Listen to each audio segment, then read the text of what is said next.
learning to not give a shite. Learning to not give a shite.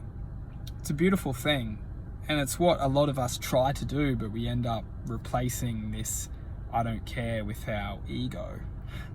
Because a lot of us do care, and because we do care but we tell ourselves that we don't care, generally we are allowing our ego to take form of attitude, and the attitude then doesn't really make us look great. It makes us look a little bit childish or a little bit silly.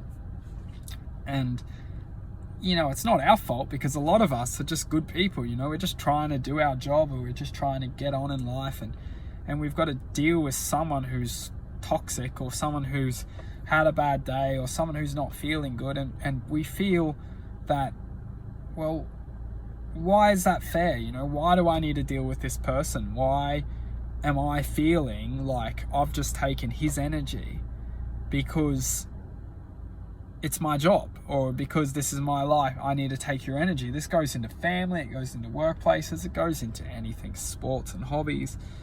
And the truth is truly not caring. It's truly not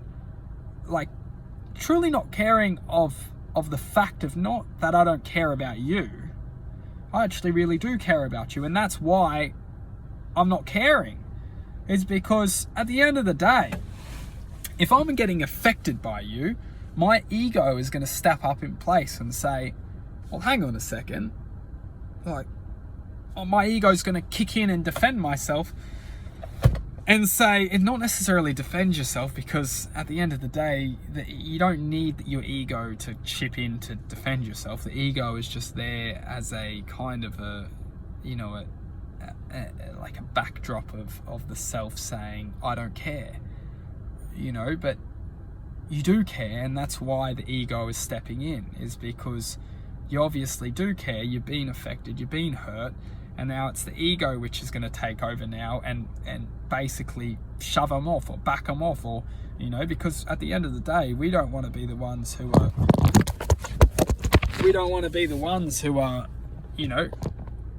looking stupid, or we don't want to be the ones who. And if our ego's not stepping in, the voice in our head will start to step in and say, start to talk and start to say, he's such an ass, and start to play games in our head, because we don't have the confidence, or we don't have the, the truth to step up and say, you know what, I don't care. And it's not necessarily I don't care, it's I don't need to put up with you.